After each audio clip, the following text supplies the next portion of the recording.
First Corinthians chapter 5 verse 7 says, "Get rid of the old yeast so that you may be a new unleavened batch, as you really are. For Christ, our Passover lamb, has been sacrificed." And sometimes the things that in our culture, in our society, we may embrace. And there are sins that we may actually think they are kawaida because the society has embraced. And you see, scripture encourages us to do what? Get rid of the yeast. Yeast here is used actually to symbolize sin. Things that we actually are doing and are not in, are wickedness and are not pleasing the Lord. When you're living a life that is not in order with God. And we're being told these are things we need to get rid of. These are things as a believer we need to deal with. Sometimes it's character issues.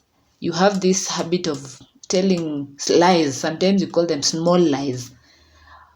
But we know yeast actually, as small as it is, it usually works through the whole dough. It affects the whole thing, the whole system of flour. And the Bible tells us these are things we need to deal with. If you find yourself every time maybe you're telling a story, you have to exaggerate and just add lies, that's something you need to deal with. If you find yourself, there are struggles you're having and you've started maybe even considering, it's not a big deal. It's not something, this I can live with. It's mbaya sana. It's not as bad as maybe committing adultery. It's not as bad as other things. Sins that we assume they're kawaida. We are being called to deal with this. And not only such sins, even when we are having struggles that we may consider they're serious struggles, Scripture tells us these are things we need to get rid of.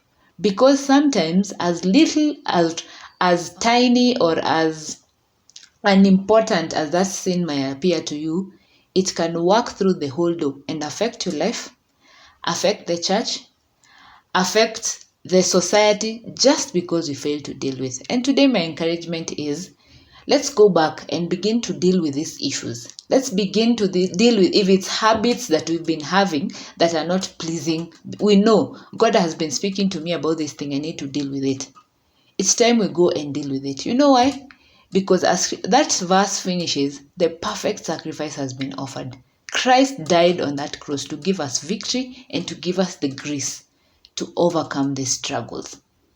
And there is that grace for us to deal with these things and put our life in order for the glory of God.